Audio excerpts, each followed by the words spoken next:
Dans le 11-12, c'est le moment d'accueillir en studio l'invité du jour. Cet invité, c'est Jean-Guy Paviot. Bienvenue derrière ce micro, Jean-Guy Paviot. Bien, merci à vous de me recevoir, Jean-Christophe.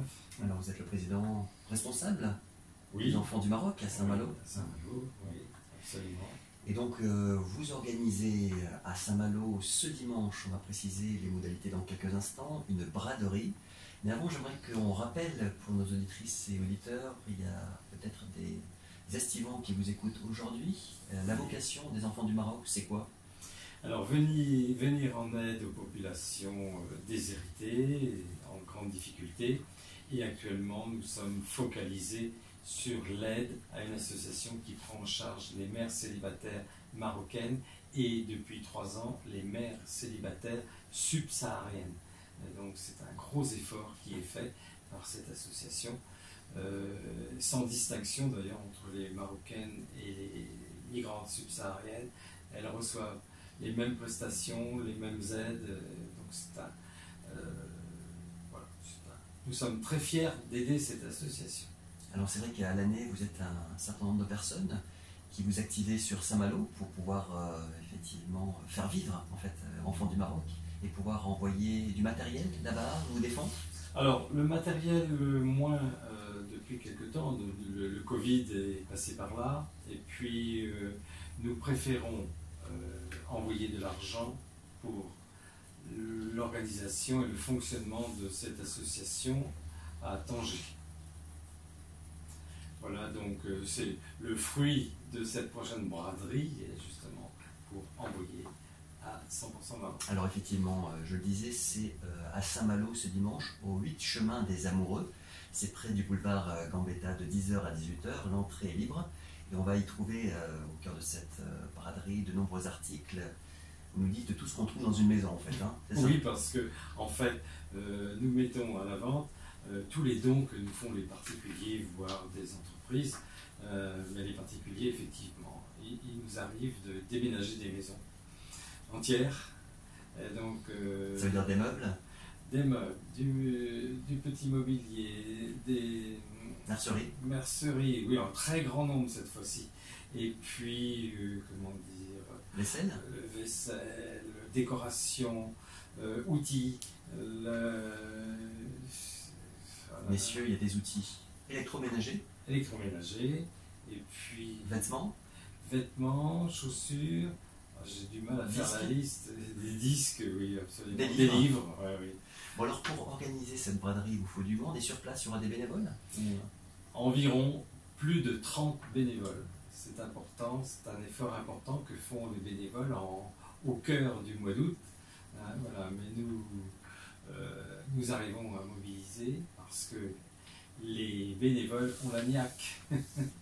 Alors, on rappelle aussi que c'est Claire Trichot qui s'occupe de 100% Maman là-bas au Maroc, et elle a été décorée. Oui. Expliquez-nous un petit peu le contexte. Alors, Claire Trichot est une Française qui a créé cette association en 2006 à Tanger pour la prise en charge de mères célibataires. Et ce travail a été remarqué, entre autres, par les autorités françaises présentes au Maroc, l'ambassade, entre autres. Et on pense que c'est l'ambassade, Claire va en savoir un peu plus. Elle a été élevée au grade de chevalier dans l'ordre du mérite par le président Emmanuel Macron le 20 juin dernier. Donc pour nous, nous sommes fiers bien sûr d'être aux côtés de Claire Trichot et de 100% Maman. Une remarque intéressante pour nous, pour toute la population malouine. Le maire actuel, M. Gilles Lurton, qui à l'époque était député, sur sa réserve parlementaire, nous avait donné de l'argent pour la création d'un centre de formation d'insertion des mères célibataires. Et quand je lui ai appris la nomination de Claire Trichot au grade de chevalier dans l'ordre du mérite, il était très heureux et fier d'avoir contribué à aider cette association. Voilà. Alors on revient un petit peu sur les modalités de la braderie Jean-Guy Paviot. C'est donc ce dimanche, on a dit, au 8 chemin des Amoureux. Bien sûr, l'accès est gratuit. Absolument. Il y a un très grand parking, donc pas de difficulté particulière dans l'environnement de la braderie. Et restauration sur place, petite restauration? Oui, petite restauration qui accompagne la vente de galettes, saucisses, le traditionnel repas gastronomique entre guillemets de Haute-Bretagne. Il y a combien d'exposants, vous savez? Nous sommes seuls. Oui, c'est l'association. L'association, oui. Et nous sommes ce sont les bénévoles, c'est ça qui tiennent les différents stands, si je peux dire. Plus de 30 bénévoles tiennent les stands. Okay. Alors, Jean-Guy Pavio, le Maroc, pour vous, quel est le lien? Vous êtes allé sur place au départ, comment est-ce que vous êtes investi dans cette association? Comment est-ce que vous avez été sensibilisé à ces causes que vous avez énoncées à l'instant? Alors, c'est par un ami marocain, psychiatre. À l'époque, il y avait un accord avec les autorités marocaines et françaises. Et donc, les psychiatres publics venaient par deux en stage en France. Et c'est comme ça que j'en ai connu un particulièrement, le docteur Salavi de Tanger, qui lui était venu en France se former à la pratique des soins aux toxicomanes. Donc il a été formé à Paris, à Villévrard et puis à Marmottan. Voilà, donc dans un premier temps, ce que nous avons fait, l'État marocain avait doté ce centre de soins à Tanger avec des médicaments, mais en nombre insuffisant. Et Mohamed craignait que s'il ne pouvait pas dispenser suffisamment et dans la durée des médicaments, les toxicomanes seraient partis, auraient donné une mauvaise image. Voilà. Donc, ce qu'on a fait pendant 4 ans, on a passé des médicaments spécifiques pour la prise en charge des toxicomanes, sevrage et tout ce qui entoure. Ça manquait là-bas, sur place? Il y a l'État marocain ne dotait pas suffisamment ce centre de soins. Donc on l'a fait pendant 4 ans. Maintenant, cette association qui depuis irrigue le Maroc, s'appelle Réduction des risques, a été formée par Mohamed Salawi, le copain. Et voilà, il y en a partout maintenant. L'État marocain, bien sûr, a construit des structures. L'association prend en charge par contre, les psychiatres, les médecins et les équipes d'éducateurs et autres pour venir. Qui œuvrent à la fois dans la prévention aussi, là-bas oui, au Maroc, ou, parce que avant que les jeunes ou les moins jeunes tombent dans la consommation. Voilà. Donc ils vont les chercher. Alors c'est ça le but de cette association qui s'est créée à côté du ministère de la Santé. C'est une structure associative. Et donc, ils vont chercher dans les squats et ailleurs les toxicomanes pour les inciter à venir vers le centre de soins. Et depuis, Mohamed avait, il y a déjà 6 ou 7 ans, réussi à doter ces centres de soins de la méthadone. Donc, c'était une immense victoire. Donc ça se substitue en fait, hein, c'est un produit, voilà. Oui. Parce que on comprend bien sûr que les personnes ne peuvent pas être sevrées du jour au lendemain comme cela, et qu'il faut donc un substitut le temps d'un accompagnement à la fois social, sanitaire, professionnel aussi, oui, parce qu'un certain nombre retrouvent le chemin du travail. Donc c'est un gros travail qui est fait par des bénévoles à la base. Hein. Alors il y a des salariés.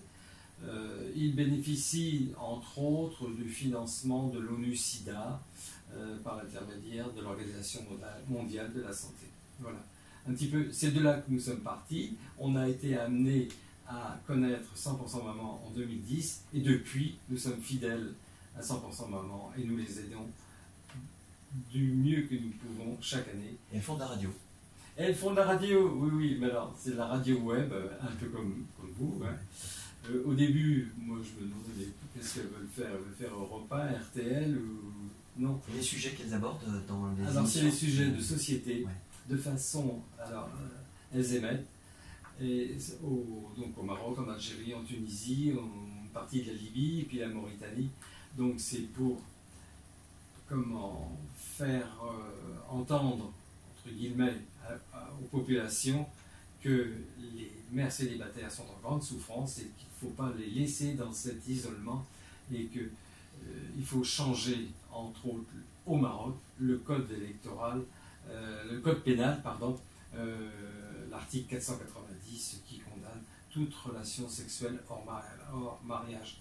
Or, ce sont des jeunes femmes hein, qui ont eu un parcours amoureux et puis l'homme est parti, donc mais elle se retrouve avec un enfant. C'est le dénominateur commun, ça? Oui. C'est-à-dire que l'homme part à chaque fois? C'est ça le... Ah, oui, pratiquement, 95%. Il y a très peu de viols qui suivis d'une grossesse. Et ce qui compte pour ces mamans, qui ont fait le choix de ne pas abandonner leur maman, c'est de trouver une structure qui les accueille. Ce que fait 100% Maman, l'association a créé entre autres une crèche pour accueillir les enfants jusqu'à 5 ans. Pour que les mamans puissent travailler. Voilà. Une fois qu'elles ont été prises en charge à 100% Maman, qu'elles ont été formées sur ce centre de formation et d'insertion, l'insertion que propose 100% Maman, c'est dans l'industrie textile, dans également la cuisine-restauration, et il y a beaucoup de réussite d'ailleurs dans l'insertion de ces mamans. Elles sont motivées, elles veulent travailler. Ah oui, si elles veulent participer à l'éducation de leur enfant, il faut absolument avoir des moyens. Et ça fait tache d'huile, entre guillemets, Jean-Guy Pavio, c'est-à-dire que ce dispositif il est connu, donc les femmes en parlent aussi autour d'elles, les pouvoirs publics reconnaissent l'action qui est menée, hein, on le voit. Alors, les pouvoirs publics, évidemment, condamnent les mères célibataires, donc tant qu'il y a l'article 490. Mais est-ce qu'ils reconnaissent quand même l'action de terrain et l'inclusion? Le ministère de la Santé, oui. Mais au-delà de ça, il n'y a pas de financement. Le financement vient pratiquement de l'Europe, notamment de la communauté européenne en grand nombre, et puis des associations comme nous qui intervenons et donc financièrement. Mais alors, l'association 100% Maman elle n'a pas essaimé, il y a d'autres associations qui se sont créées dans des grandes villes. Donc voilà. Cette reconnaissance de l'État français à une Française qui dirige une association marocaine, ça veut dire quand même qu'il y a connaissance bien au-delà de Tanger de ce qui s'y passe, et notamment de la prise en charge des mères célibataires. Et Claire Truchot, vous connaissez un petit peu son parcours? Qu'est-ce qui l'a amené au Maroc? Alors, le Maroc, c'est après ses études universitaires, elle faisait des études juridiques. Elle a fait un bénévolat à Ceuta, l'enclave espagnole au Maroc. Là, elle a été aussi dans un orphelinat, donc elle a vu... Elle était témoin de... Oui, de cette difficulté. Et donc, avec des amis, elle a préféré créer une association à Tanger pour venir en aide aux femmes qui ont décidé de garder leur enfant, de ne pas avorter, de ne pas les abandonner sauvagement ou voire les vendre. On avait été très surpris à l'époque de cette pratique, alors qui est moins présente notamment à Tanger parce qu'il y a eu un gros travail de fait par 100% Maman auprès des personnels, quels qu'ils soient, dans les hôpitaux. Voilà, donc pour nous, ça a été une découverte, mais on est vraiment très très heureux depuis 2010 d'avoir œuvré pour l'aide efficace à cette association. Eh bien écoutez, on invite les auditrices et les auditeurs à se rendre donc ce dimanche, Jean-Guy Pavio, à Saint-Malo, au 8 chemin des Amoureux, hein, près du boulevard Gambetta, pour resituer de 10h à 18h. On rappelle que l'entrée est libre et vous l'avez dit, un parking est vaste à côté pour pouvoir se garer. Prévoir organisateur avec nous. Oui, parce que je crois qu'il fera chaud dimanche. Et au Maroc, alors justement, avec ces... il fait chaud aussi. Ça dépend. Il y a des jours où il ne fait pas plus chaud qu'en France. Il y a des ça dépend restrictions des aussi d'eau là-bas. Il y a des restrictions au oui, niveau de la consommation d'eau. Oui. Ils ont construit beaucoup de barrages. La construction des barrages avait commencé d'ailleurs du temps du protectorat français. Et puis ça s'est poursuivi. Et malgré tout, il y a un déficit important. Les autorités font très très attention et mesurent cette diminution dans les barrages de façon quotidienne. Le tourisme est reparti là-bas? Ah oui, oui, oui, oui, oui, en très grand nombre. Donc ça veut dire des devises aussi pour le pays. Bien sûr. L'économie tourne. Oui. Ouais. Oui, oui. C'est important parce que la présence française, notamment à l'époque, je vous en avais parlé, quand on avait aidé une petite école rurale à la pratique du français, c'était pour que les Marocains, entre autres, ne viennent pas en France et ailleurs et être dans des situations déplorables, voire tomber dans les mafias. Donc ce que nous souhaitions, c'était améliorer les connaissances en français. Parce qu'effectivement, le touriste français est une part importante dans cette manne touristique. Donc c'est important, ils peuvent trouver de l'emploi dans l'hôtellerie, la restauration. Connaissant la langue de Molière. Donc. Voilà. Merci beaucoup Jordi Pavio, président de l'association Enfants du Maroc, pour ces précisions, notamment cette braderie ce dimanche. On vous souhaite le succès que mérite cette entreprise. Merci Jean-Christophe. Fin d'été à vous, Jordi Pavio. Merci Au revoir. Jean-Christophe. À bientôt.